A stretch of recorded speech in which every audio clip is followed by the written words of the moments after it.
All right, everybody, welcome on in to C-Ball, Get Ball. I'm excited you guys have continued to join us. I hope everybody had a great Father's Day. Always a fun day to celebrate those that help you get where you're at, and then obviously your little ones celebrating you, which I thought was really funny. I told my son, I was like, "Hey, Nicholas, you want to go play golf?" And he's like, "Yeah, because it's Father's Day." And I was like, "If you don't want to play, don't play. Like, I don't want to play with you just because it's Father's Day. Thank you, but like we'll take that off the table." But always fun to have that. I'm David Pollack. Brent Rollins joins us as always, and man, the U.S. Open was fun to watch as well. And so I'm sure a lot of y'all celebrated Father's Day while watching and had the rain delay, and then JJ Spawn hitting the amazing putt to end it. Like, just got home just in time to see that. Yeah, and you know it was really cool, Brent. I had an awesome opportunity through a friend and through a business relationship. I went Saturday, and we had his suite is on 18, and I literally sat in his suite right there, and I looked at that green, and I'm like, my gosh, this green is miserable. Like, it's got such a front run up to it. The back half just dips and falls off a cliff. This side goes like this, and then that dude, JJ, hits that putt like an unbelievable, miraculous putt. And I'm literally thinking there, I was just watching this, and if he two putts this, it's good, and he wins. Yeah. But a two putt is going to be extremely difficult. And that dude just nailed it. Bam! I mean, that had to be awesome. Now, it was phenomenal to watch. But now that you say that, I saw the video that you posted from showing that, and I think you said something about how many fairways you hitting. That was the question. 0. I didn't realize that was 18. Oh, yeah, that was 18. Click. So your viewpoint of that video basically is where that putt is coming from. It was coming. It would have come right at me down the hill, right to where we were at. That's fantastic. Now, I will say, I have to call 1,000% BS on something else that you posted, by the way. What? Because we all know that you didn't taste a thing in that bakery. No. Oakmont Bakery. No, but I gained 7 pounds just looking at everything. Okay. Osmosis, you gained it by osmosis. Yeah, we darn sure know that you did not taste anything. So Oakmont Bakery was one of the most amazing things I've ever seen. You walk in, Brent, and you walk to the left probably 50 yards. And then 25 yards.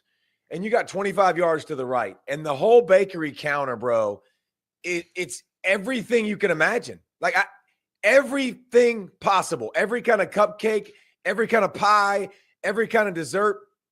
My buddy I was with, he was like, do you want anything? I'm like, I'm overwhelmed. Like, this is too – there's too much going on. Ask that. Like, there's a kiosk, and there's 3 or 4 counters, and I'm just like, I just want a coffee, but I don't even know how to get that. I'm good. Like, I'm good. Just leave me alone. Like, I'm gonna go out. I'm gonna go outside. But you know what was interesting walking around to the holes of the tournament and seeing it. It's just that rough. And Brent, like, I'm a decent golfer. I'm like a 10 or 11 handicap, something in that range at my club, and that's really all I play. And then I'll play some other courses, just occasionally. I'm not getting under 200 on that course. I mean, that's how good the difference is between really, really good golfers. The rough was stupid. I mean, I could have played hide and seek in the rough. I could have just dove in there and you've been like, you can't find me. Like, it was incredible. And to watch those guys execute up close at that level, it's just, you just realize the levels to, and listen, I realize the levels with the NFL and seeing that, the best of the best, and the NBA and seeing that and meeting those guys and stuff. And then you see that and you're just like, that's incredible. Those guys are silly. It's just not human. They are pros for a reason. And when the guy that wins it is he finished 1 under, right? Because he made that putt. Was that what his final, I think, was? I think with that last made putt, yeah. Yeah, he would have been even, but he finished 1 under. Like, that just goes for an entire tournament. That's ridiculous in terms of how good that was. Father's Day also, it always reminds me, Father's Day too, is like, I'm probably just not very good at this. I'm probably screwing this up royally in some way. It's just because it's about you as a dad. It's focus on you, or you talk to your own father, things like that. And I'm like, yeah, I'm probably just not good at this. I hope you guys are okay. Please be okay one of these days. Do y'all do gifts? No. Well, actually, Yeah. this year, yes. Well, no, take that back. No, not this year. Not really ever. It's usually like, hey, what do you want to do? I've always told my wife, I'm like, babe, I'm a father 365. Like I don't need a day. Like, and the kids obviously they're getting older, so they bought stuff through Lindsay, and we had some games. That's like I'm in. That's amazing. We got like these bucket games and this dart game, and we were literally throwing it all over the house. And Lindsay was not happy. I'm like, you should have never let him get this. Like that's your fault. Like you know good and well if it's a game and we can compete, I'm in. And so she got frustrated with that. No, it was a good day though. It was a good day all around. There is college football stuff because that's what we're here to talk about. News-wise, a little bit of news. Pete Thamel, who I'm quite certain might be joining us later in the week, he talked about realignment a little bit with Texas State and maybe moving to the Pac-12 and how there's more realignment coming for those type of conferences. So that's not as big of news, but we'll let him talk about that this week. And then also Chris Vanini that works for The Athletic talked about how I think it's the FBS Oversight Committee was expected to have a call today and discuss sort of getting into that single transfer portal window. And that evidently the lean right now is January as when that single window would be. So those are kind of the newsy items. It's got to happen, man. And it's got to happen. And we've talked about it ad nauseum, so I'm not going to beat it to death, man. But like this will make college football better. It doesn't take anything away from the players. It doesn't take anything away from money-making opportunities for everybody involved and everybody flourishing and thriving. It just limits the amount of movement so you can build rosters better. You have more you have more ability to stick with it. You have more ability to build your team, which is good. There's nothing negative about it, Brent. I think it's a absolute great thing for college football. Agreed.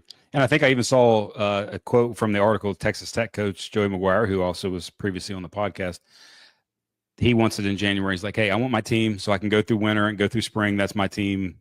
Go through end of the season with all that. So he was another that was sort of in favor of that. Now, last week we had sort of a fun, and we need to tweet that out just to get it out there. Our two fantasy football teams, our college fantasy football teams. So a mutual friend of ours, James Argo of Oconee Gold fame, Get You Some. Actually, he told me about how he's been doing college fantasy football for a long time. Texted me a picture today, 2006 fantasy football college fantasy football draft. Number 1 pick, Adrian Peterson. By the way, written on paper, written on like pick in the history of college football, probably. Like that was a no-brainer. I mean, that dude, the runaway freight train top 5, top 7 in their little draft. Adrian Peterson, Cody Hodges. Do you remember Cody Hodges? Wow. Of Texas Tech fame. Reggie McNeil, Chris Leak, Brad Smith. Brad Smith was one I thought would be he had a big time year that year from Missouri. Missouri? Yeah. And then Drew Tate and Vince Young. Those were the top 7 guys. Some other Chad Henne, Lawrence Maroney. So yeah, fantasy football in college, it's been going around for a while. But today we're going to talk about awards. And it's kind of into that season of predictions and looking ahead and what do we think might actually happen. And the first one we're going to look at is the biggest one that everyone discusses and pays attention to. And I think you actually have a vote, right? And that would be the Heisman. So I have a vote for almost all of these awards we're going to go through, but I think it's cool. And you've actually won a lot of these awards that we're going to go through. This is the C-Ball, Get Ball preseason award show. I like that. Like we're crowning the pre-watch list, because all these awards come out with watch lists and there's odds and things like that out there. But yeah, we're going to give our sort of take on some of these before we get rolling. So before we get into the Heisman, let me give you the odds just to kind of put it out there at least as to who the betting market is looking at. So Arch Manning right now is the favorite. Then Garrett Nussmeier, Cade Klubnik, Jeremiah Smith, Drew Aller. Those are the top 5. Julian Sayin, Ohio State QB at 6. DJ Lagway, Mateer, and then Lenore Sellers. And everybody after that's kind of the odds go way, way up and up and up in terms of the actual betting part of that. But those are the favorites. And the 5 ones are the 5 returning big ones with Arch, Nussmeier, Klubnik, Jeremiah Smith, and Aller. So, all right. So I want to give my questions context first, because I know you're going to give your questions. I know you. Like, you always come loaded, and that's one of my favorite parts. Here's what's crazy. QBs, 7 of the last 10 have been QBs, QB winners. So that's important to always keep in mind. Like, there are great football players in college football, and this is not a great football award show. And the Heisman Trophy is not about being a great football player. Most of the time, you got to be a really great football player on a really great team. Like, that is a prerequisite. I hate that as a voter. I hate that. Like, I think the best players should be the Heisman Trophy winner. But some people are going to argue that the best player, you should carry your team. I don't think you can always do that with the pieces around you. So 7 of the last 10 winners, 11 of the last 14 have been quarterbacks. That's a part of it, man. Here's what I think is going to change, Brent. Travis Hunter last year, and I think moving forward with our era, with the amount of parity now in college football, I think it's going to lend itself to the best player more. Like, I think the days of this being a quarterback award is going to be less. I think it's going to continue to be the best player, because Colorado wasn't any good. Like, they weren't any good. They weren't a dominant football team last year. They weren't in the college football playoffs. Right. They weren't one of those teams that we looked at and we're like, man, that's one of the best teams in college football. At no point did we ever think that about them. But Travis Hunter obviously was a unicorn too with his positions. But I just do think moving forward, we're going to see more of this. Like, we're going to see more of the best player winning, because I think it'll be spaced out, because there's not going to be as many dominant teams in college football. Well, I even mentioned last week, and I'll kind of go back to it, that 3 of the last 5 years we've had a wide receiver and that's either won it or been a finalist, with Devontae Smith, and then you throw in Marvin Harrison Jr. Before that, you had to go back over 20 years, and you only had 2 that were finalists, and Larry Fitzgerald and Randy Moss. So Jeremiah Smith being that high in the odds, I think, kind of goes to show that they're looking at it that way. The interesting part with you saying that is, what about the defensive component of that? Do you ever think, or do you think that it's still truly almost an offensive award exclusively? Well, it's so hard to quantitatively measure the impact on a game defensively without just stupid numbers. So I say, even if you have stupid numbers, it's still not going to make the impact of touchdowns. If you're going to be a defensive player and win, you have to touch the football. You have to. Caleb Downs. A la Charles Woodson. Caleb Downs has to punt return. Has to have 3 or 4 punt returns, which he returned punts for Ohio State a little bit last year. Like, you have to have something outside of just defense, because here's the thing about defense too. You can be a really dominant player. They can run away from you. They can avoid throwing at you. Like, your stats just – and listen, that's why running backs don't – I think the advent of the mobile quarterback also kills running backs, because they're running in for touchdowns now. So, guys are also padding. The guys that are throwing for 4,000 are now rushing for 500. So, it's not as impressive to watch everybody else run the football for 2,000 yards, 1,500 yards, and you go, okay, well, they had 500 and 4,000 passing and 30-something touchdowns. So it's got to be a good set of circumstances for other people to win other than quarterbacks. Quarterbacks are going to be the favorite. That's why they're winning the most. But I do think, we'll continue to put numbers are going to rule the day. Like, numbers are going to have to be a big part of it. And when you put up so many touchdowns, so many passing yards, so many rushing yards, it's going to lend itself to a quarterback. Yeah. All right. So we're also going to look at some of the other awards, individual awards, like the Lombardi, Outland, Benerick. But all right, so Heisman though, you just want to give me who would you have as the finalist, and maybe even I don't know if you have a pick for a winner. I tend to have a lean. I don't know that I have a pick, but I definitely have 4 finalists that I wrote down. Okay, so here's what I want to do. I'm not a betting man. I'm never going to bet. It's just not my thing. It's too hard to make money to give it away. Here's what I'll say. To me, I'm going to start with this, Brent. By far, the best odds on the board to me is Sam Leavitt. Like, give me Sam Leavitt. Like, I think it's plus 2,500, right? Like, he's the guy like that 3,300 on FanDuel. So yeah. Okay, And I'm not putting him below 3 as best quarterbacks in college football. So you play the most important position. I think they're going to be in the college football playoff hunt. They're going to be a highly ranked team for the season. They're going to put up silly numbers. He's going to run it. He's going to throw it. Like, I think Teammate was just there last year. I think that's really, really good odds, man. Like, he didn't stay healthy a year ago, and it cost him some with a setback and missing some time. But, like, that to me stood out as odds. Give me that right now. Like, yes. Right now. So that one, and I'll give you one other because I don't know that he's going to be here, but I want to mention him. Dante Moore, a transfer from UCLA. He's at Oregon now. He's the quarterback. If you're watching Will Stein and you're watching Dan Lanning and you're watching Oregon, Brent, they're not getting worse, okay? Their trajectory is continuing to climb and be great. Gonna be in the hunt. Do you think Bo Nix was in the hunt? Yes. Do you think our boy last year, Mr. Little Lefty, was in the hunt? Absolutely. He was a finalist. Yep. Yeah, Dylan Gabriel was a finalist. Like, so I'm looking for value outside of the top guys.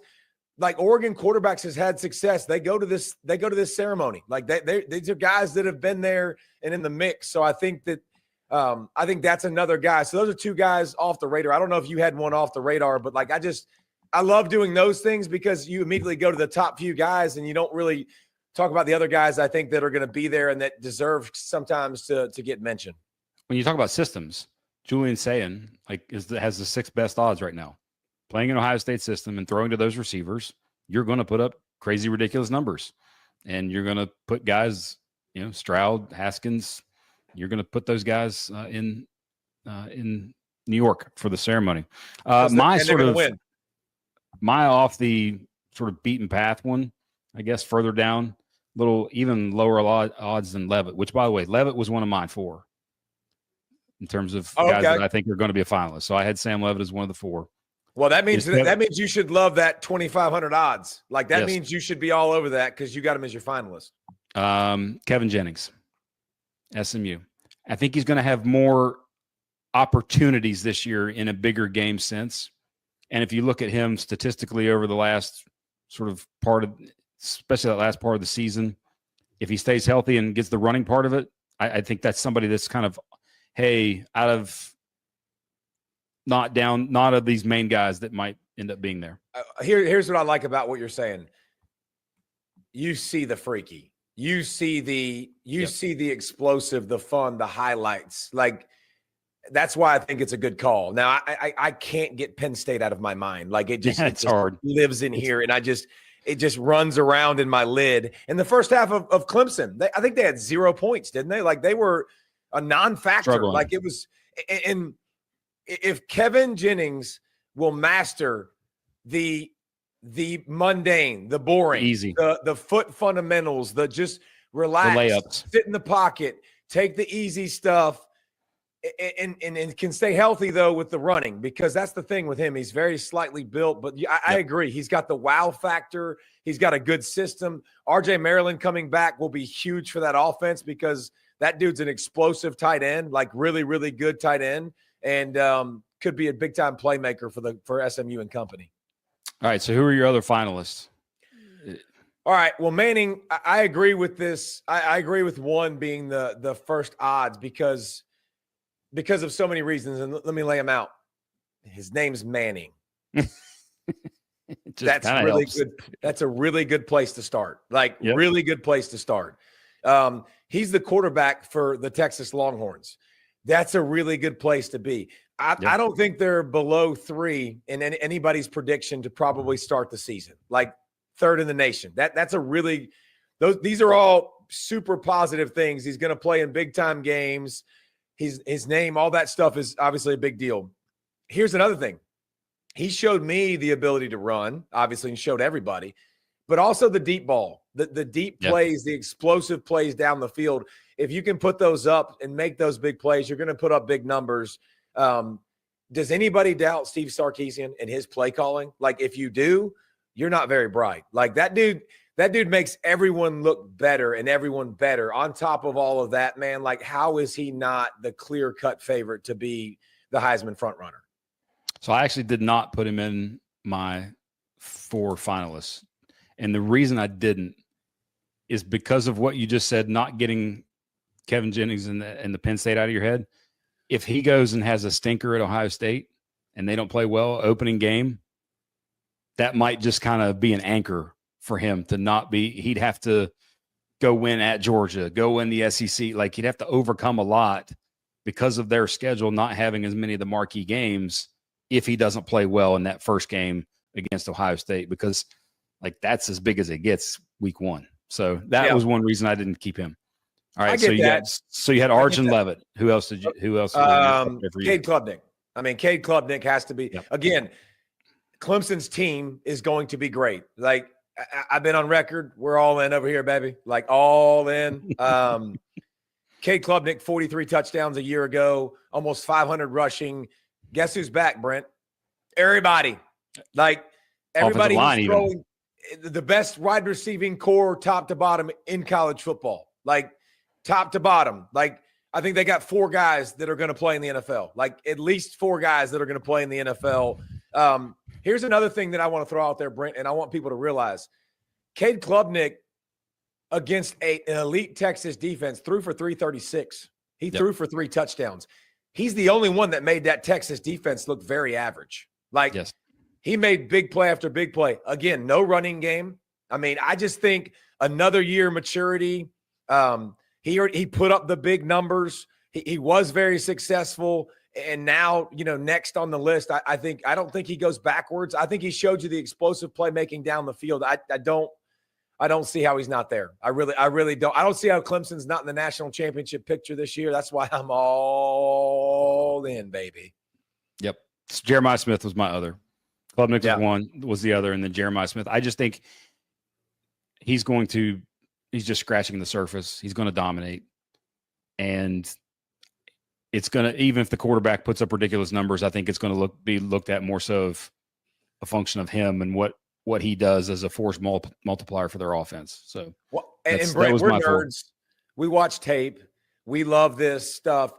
Jeremiah Smith was open a lot last year. Ibuka took a lot of the touches, which he's gone. Like, I'm going to force feed this dude. Like, I'm going to make sure, because the one thing that I think that's the most special about Jeremiah Smith, and the list is lengthy. It's really, really long. 50-50 balls for most great receivers become 60-40, 70-30. I think that grown ace man at what he is able to do, I think it's 90-10. Yeah. I mean, 80, if it's anywhere in the vicinity. 80-20 at worst, throw it up to him, let him go make plays. So I'm not hear what you're saying. Nussmeier deserves to be mentioned. I just think that here's what we've seen, by the way, in the past, in the history. We've seen Jaden Daniels go year 1, year 2. Joe Burrow, year 1, year 2. Yep. Both go win Heisman's as the quarterback spot for LSU. Last year was his first year starting. 4,000 yards, 29 touchdowns. And let me tell you something. That dude makes more wow throws than anybody in the country. I could put together a list of wow throws. Yep. He's at the top. I don't care what you say. Like, I can give you Cade Klubnik. I can give you Leavitt, who we're slobbering all over, and all Drew Aller, all these guys that we can start throwing in that mix. That dude's wow plays are better than all of them. And if he cuts back on some of those mistakes and they win, and by the way, Klubnik, Nussmeier, week 1, also a big deal.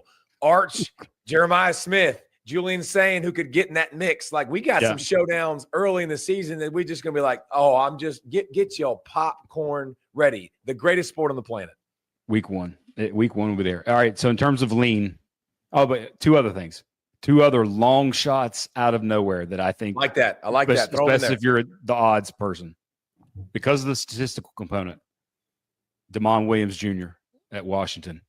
If he's going to go throw for 300 and rush for 100 every game and put up touchdowns galore and they start winning, I think because he's like plus 6,500 or something like that. I love that. I love that from a talent perspective, but you're forgetting the winning component. And yes. I don't know. No shot. Like, I love it. He should be. Those are the kind of guys that you want to mention their name because of what they can do. Like, the way he finished should give Washington fans a whole lot of confidence that he's a dude. and can be really, really good. So I'm with that, but like the boxes you have to check. That last box Keep might your not be money. there. But hey, finalist though, you know, if you're not necessarily to win it, but finalist. And then the last one is literally the last name on the list that I looked at, plus 50,000. That would be Colin Simmons, because I think there's a world where he just completely is the best player on the field every game, and sacks and strip sacks, and is a just force for them at this year. But again, he's a defensive and you would player. think here on See Ball, Get Ball, like, again, play defense.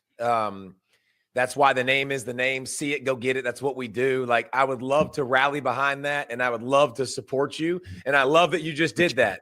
No shot. No shot. Absolutely no shot. If he Those breaks odds the are that for a NCAA reason. sack record, no shot. Like, they're just not going to give it to someone who doesn't score touchdowns in some capacity. Yeah, I agree. But it was a fun look at, and it's like, hey, I got $10. I can throw it on that. Maybe, you know, if that was your thing. If that was your thing. But yeah, I keep the $10 as well. All right. So the other ones, the other individual awards, we're going to look at the Lombardi, which is the most outstanding lineman who displays exceptional performance and ability while embodying the character and discipline of Vince Lombardi. I went and read the descriptions of these various awards. You won that one. 2004, right? Let's see. The Bednarik Award, which is just listed as the nation's best defensive player. And then the Outland Trophy, which is nation's best interior lineman on offense or defense, which I think is also interesting because, you know, often last year a tackle won it, offensive tackle. So, but that's just me nerding. That one's the strangest to predict and also to kind of figure out, because it's offense and defense, and you're like, what? I don't know. I think that one's harder to guess. Out of all these, that one's the hardest. Like, what do we really like? I love when it's very centric and it's like, okay, we're doing the best defensive player, defensive lineman, offensive lineman. I'd love for the Outland just to be offensive line. Like, let that be the way you win it. But whatever, it's all good. And then lastly, we're going to look at the Broyles Award, which is the nation's top assistant coach. And I think that one is as interesting as any of these, actually. So that's pretty cool. First one, all right, we're going to combo Lombardi and Outland, since it's an offense and defensive line type lineman award. So I'll go through a couple of names first. Or I'll go O-lineman names first. Caden Proctor at Bama. Spencer Fano at Utah. Jake Slaughter, center at Florida. Just a few names that I think I love that you mentioned. I love that you mentioned all those guys. Caden Proctor physically is always I mean, he just looks the part. Like, he looks recruit for a reason. He looks like an NFL tackle. He looks like that guy, big, huge, strong. Remember, he's the guy that went in the portal, had the Iowa experience, got paid, dipped out, went back to Alabama, which was why we want one season for a transfer portal, and we don't want that happening in college football. That was I didn't like that one sucker, looks the part. Slaughter for Florida is a baller, just a baller. I wrote down his name too. 728 snaps a year ago, 1 QB hit at center in the middle of your defense. Now, that's pretty dang good, and he's an absolute baller. So I can get down with both of those guys, and it's an interesting award. Like I said, are you going to do like a winner? Well, so I mean, with Lombardi and Outland, this is more of my watch list. I've got. I like that. I like that better because there's a lot that's. Well, I've got one that I've got highlighted because Fano, I think I'm saying that right. Maybe I'm saying it wrong, but the kid from Utah, absolutely, the tackle from Utah, absolutely dominated a year ago. And I'm surprised he's still there. I'm surprised somebody didn't go give him a shoot ton of money or they didn't go pro. So yeah, that dude is one of the most physical players in all of the game. Like, he's really, really good. I don't think he could have gone pro yet. Yeah, that's why I was thinking he was. Yeah, I don't think he could go pro, but like, that's right. Hey, you know what's fun? It's fun to watch somebody bear with me here for a second, listeners, that likes to put their hands on people and that want to move people against their will. I love, like, there's just not as much nasty going on in the world today. And nasty is a good thing. Not like I'm talking about nasty in a good way. Like, people that want to be a little bit nasty, that don't want to be your friend. Like, I love that on the football field. And he's got a lot of that. Like, he is fun to watch, and one of the most physical players in all of college football. It's really, really fun to watch. Like, you could put a tape together of his stuff that would just be fantastic. Jennings Dunker from Iowa was another name. Francis Mauigoa, I think is how I say it. Is how you say it, at Miami. Another name. And then one I think that is going, especially if Jeremiah Love has a crazy good season, is Emil Wagner at Notre Dame. And I think he's one from an offensive line perspective that could potentially win. Because last year, by the way, Kelvin Banks won both of these awards, the Lombardi and the Which Outland, is so stupid. I don't get that. Nor it's not a knock on him. He was a great player. I'm just saying, like, that's why I would love to have it differentiated. One offense, one defense. That kind of thing. I mean, give love to the offensive line, give love to the defensive line. If I had a lean, I would go Fano out of Utah. That would be my lean, at least from if you're going to give one of them to an offensive lineman. If one of them, those awards go to an offensive lineman. Any other commentary? Any other watch list individuals? No, I mean, as long as we're highlighting these guys and giving them love, like I think we're doing a good job of giving the offensive linemen love. That's what we needed to do. Now let's go to the defensive line. All right. By the way, one other name I had written down: Armaj Reed Adams at A&M, the guard. He's pretty darn good, and he's going to get on these lists. All right, defensive lineman. It starts at Clemson with Woods and Parker.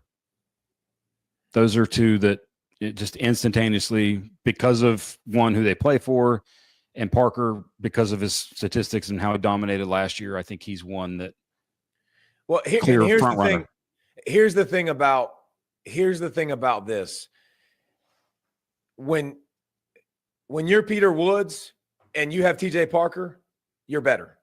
When you're TJ Parker and you have Peter Woods, you're better. And that's where I think, as much as anybody in the country, I mean, TJ Parker obviously he's the sack leader coming back with 12 from a year ago.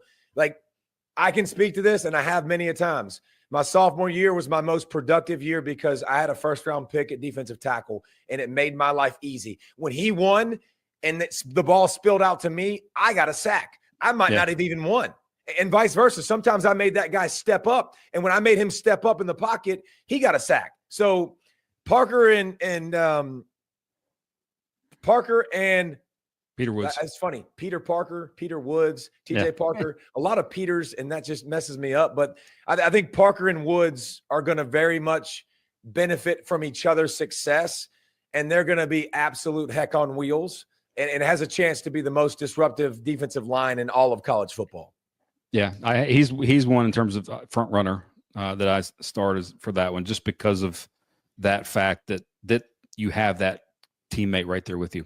Others stayed to the edge, because I think that's where more of the dominant players are this year, more so than the interior, especially because I think if you're an interior player and you win this award or one of these awards, you've got to be someone that gets after the passer like crazy. Stupid.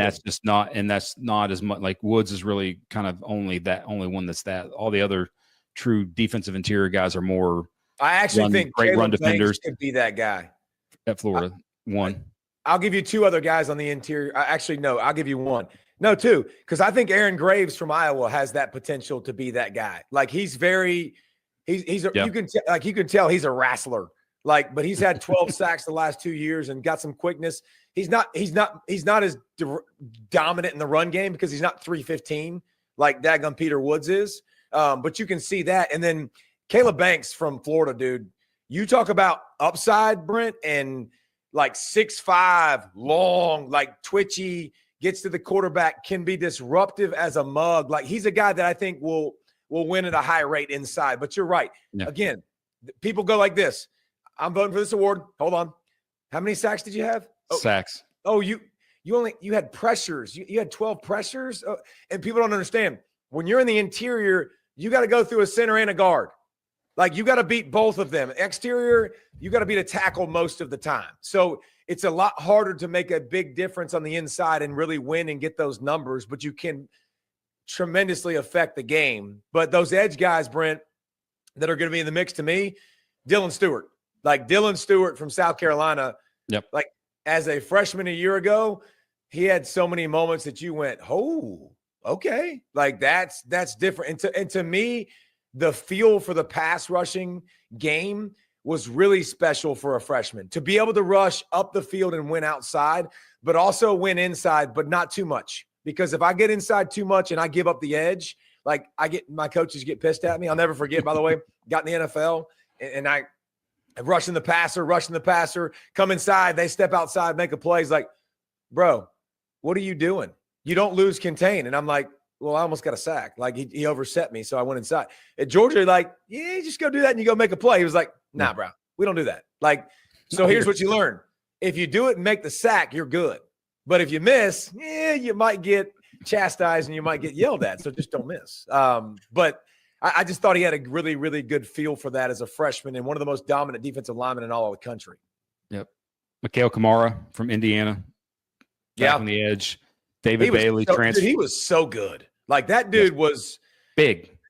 Like a lot of length. Yeah, but he had, not like small, twitchy, he's not a speed guy. No, but he's got ninja hands. He's got ninja hands for sure. Like he's putting them things on you. He's got some violent hands and knows how to get rid of blockers, and he's played a lot of football, and he's a complete player. David Bailey, who's now at Texas Tech. Denied Dennis Sutton at Penn State. Ruben Bain at Miami. Mateo Uiagalelei at Oregon. Those are some of the other names that are going to be on the watch list, at least early in the season. Yeah, for me. I do agree, though. Colin Simmons? Well, I kind of did earlier. Okay, I was just making sure you didn't omit that there. I mean, if you're putting him in the Heisman conversation, you're obviously putting him up for the Bednarik Award or for the Lombardi Award. Excuse me. Yes. All right, so Bednarik I think is a little more fun because it goes to any defensive player. So I've got one big-time lean with this one, but I'll let you maybe go to see if you have other – I'll let you get through some of your I mean, this one to me is – I feel like this one was the easiest. Like, I feel like I know who the winner is going to be already. And I think it's Caleb Downs. Like, if you're going to ask me to pick the winner – first of all, whenever you're nominated for an award the year before, it's a really good sign that you'll be back. He's the only one coming back from that list. He has the name recognition. He's going to be a guy that's going to be talked about a lot. He's an elite football player. He knows how to do it at multiple levels. He knows how to do various amounts of things. Like I just think with his versatility, that you got to be a guy that brings a lot to the game to win it. Like you got to bring a bunch of different stats. And I think he's going to bring the defensive stats and interceptions and deflections and tackles and big plays. And I think that he's clearly, to me, the front runner. So I guess for me, maybe then I need to say it's more 1A, 1B. Okay. Because it's him and then it's Anthony Hill Jr. from Texas. Because I think he can do everything. Because he's going to be involved in every facet of the game. That I think, and he'll get sacks. He'll, he's going to have a couple INTs. He's going to have big plays all over the place. That I think he's 1A or he's 1B to Downs 1A on this. Two other ones that I think are interesting just because of how they've played at points in their career, and if they put it together for a season, and if their team elevates, I think they're. But Whit Weeks and Harold Perkins Jr. at LSU. Because Whit Weeks, man, that dude was all over the field a year ago. I mean, he was fast, physical, sacks, fumbles, interceptions. Like that dude was. Celebrations were fantastic. I mean, he did a little bit of everything that was really impressive. So I understand that for sure. Some others, because I think this one gets more into especially historically, the linebacker group. So you've got C.J. Allen at Georgia. Deontay Lawson at Bama, Austin Romaine at Kansas State, and then Gabe Akis at Illinois, who's one I think that could be, as their profile rises, he could be there. Michael Taft was the other name that I wrote down for this because if he just, as a returning guy, leader of the secondary, makes a bunch of big plays. All right, so last one, Broyles Award. I think this is probably one of the more fun awards to look at from a preseason list. I love that you added this. I agree. I vote on this every year too, by the way. Because it talks about it's a lot of it's almost you're predicting how the season's going to go because of who you're looking at for this award. So I'll give 3 names, and then I'll let you go from there. Okay. First one, Marcus Arroyo. Yep. Arizona State's offensive coordinator, who was a finalist a year ago. Like we'd Which already is kind of big. talked about some of these there. Another one, Garrett Riley, offensive coordinator at Clemson. But Arroyo, by the way, offensive coordinator at Arizona State. Garrett Riley, offensive coordinator at Clemson, who won it at TCU. If they take another whole leap and just have a dominating, regular season and into the playoffs, there's one. And then the third name is, if money actually pays and turns into production and victories, Sheil Wood, new defensive coordinator at Texas Tech. That's one I think that could get a whole lot of interest. That's interesting because the only one that I put on my list that you did was Marcus Arroyo. And here's who I put on my list: Bryant Haynes, IU DC, Indiana DC, who was really good last year, a finalist a year ago. I think Indiana is going to be really good again. I have no reason to believe they won't be, and I think that he'll be on this list and he'll be a finalist again. Pete Kwiatkowski from Texas. They're going to be legit. He was there a year ago. I think I think their defense is going to be so nasty and so good in the back end, along with the pass rush. I just think that's a combination for success for him. And big university, being there before, I'm not going to be surprised if he wins that puppy. And then my boy, who I love, Andy Koltanecki. Koltanecki from Penn State, with the running backs back, with Aller back, the experience, new tight ends that are going to pop up, an offensive line that's better, I think, than they've had in a while. Koltanecki's going to be there.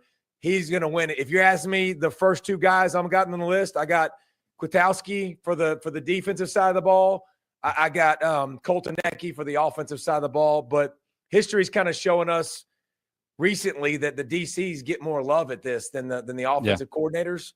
And so I'll lean my boy Kwiatkowski from the DC from Texas. Al Golden from Notre Dame won it a year ago. I actually wrote down, you went with Koltanecki. I wrote down Jim Knowles on my list, because if they go now and beat Ohio State and take a leap as a Big team, time. I think that will be one. And then a couple other names, which is interesting, by the way, in terms of looking at it from a prediction standpoint.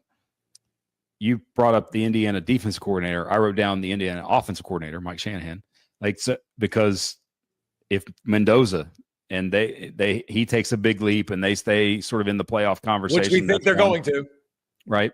Ben Arbuckle at Oklahoma. Yeah. If you bring your QB and you completely turn around the offense and make it. You go from here to here quickly at OU, and they're going to be like, God dang, that dude just flipped the script. Great coach. That there. And then Blake Baker at LSU. If they, go into Death Valley, Clemson's Death Valley, and win, and then they have a really good SEC season and are part of the playoff picture, that's one. And then Brian Hartline at Ohio State. If, new offensive coordinator and they sort of, new QB, new OC, and you do great things. Now, granted, everybody knows you got great talent, but that's, in terms of winning the award, that might be there. So, but my lean was actually, in terms of what here was Garrett Riley.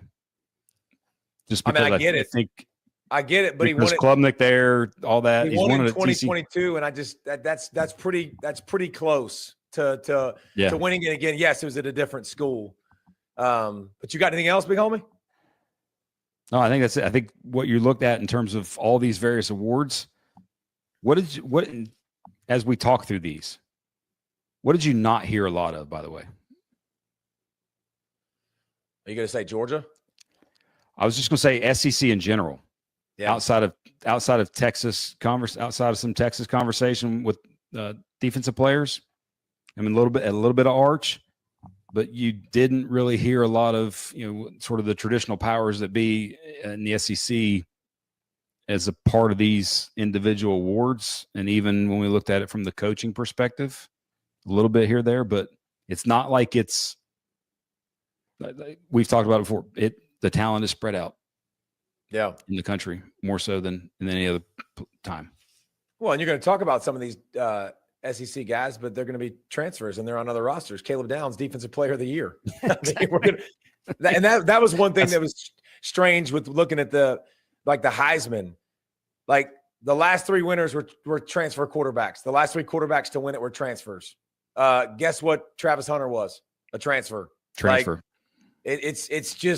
it's a part of college football, the movement now, and you're going to go to opportunities that really maximize your abilities. Like that's a smart thing that you do in business. You want to go places that you're going to go from here. Maybe your stock goes from here to here, and you get compensated along the way. Excited about Wednesday. We'll get Pete Thamel in here, but also excited. That was fun, man. Our first C-Ball, Get Ball preseason watch list before a lot of the other ones come out. But thanks again to all you, man. Y'all all continuing to watch. We're continuing to grow, and we appreciate that so much. And we'll keep putting out content, man, because it is the greatest sport on the planet, and it's getting closer and closer. I know you feel it. We feel it, and it's absolutely outstanding. We're getting close to the season starting, but looking forward to Wednesday, and we'll catch up with Pete Thamel and talk about the ever changes and alignment and all the different things that are in college football.